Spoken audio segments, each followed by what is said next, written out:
Hey guys, update kay Estrada. Sa post ng Star Magic Philippines, hashtag kay Estrada getting the basketball, rolling for this latest vertical and microdrama series, Most Valuable Poser and directed by E.C. Ferrer. Mhm. So dito, hashtag Z, Play MVP, tatak Star Magic. And then, Calc Drex. Congrats, KD. Ba, ano kaya ito? Sabi nila dito malakas. Sobrang lakas ng kanilang chemistry. So, yan guys. Itong update ngayon. Kaya pala, interview si KD eh. Ano ang ah, kanyang pahayag doon sa, I think, Abante, na ayon sa kanya, tuloy ang love team nilang dalawa ni Alexa and continue pa rin ang kanilang communication. Nagtutulungan sila sa isa't isa.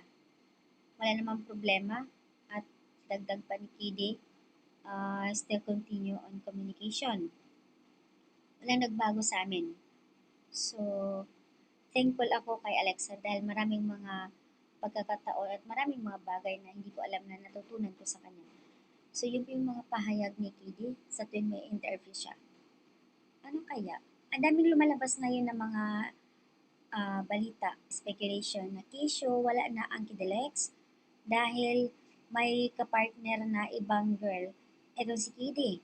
At ito na nga ipinost na nga ng Star Magic. Sa totoo lang, hindi ko siya masyado familiar. Parang baguhan lang ate to sa industry. Pero, ayan, Star Magic na rin to. Kaya, sabi dito sa mga nagko-comment, nakakaloka. Anyways, congrats Kitty. Bakit parang sobrang ganda nito? Feeling ko mag-hit ang series nyo. Can wait. Grabe, congrats. Ayan ang mga nagpapaabot na pagbati dito. Congrats Kitty. And malakas yung chemistry nyo, bagay kayong dalawa. Sinagot naman ng isa dito, mas bagay ang Kidelek Sweethearts. Yung forma ni Kedi na kung paano siya akbay kay Alexa sa likod. Yun nga lang, ito, hindi niya, kumbaga, nakagano ng position niya, ang kamay sa likod, pero hindi niya nahawakan si girl. Malayo. OMG, dami nagko-comment. Where is Kidelex? Bakit parang iba na?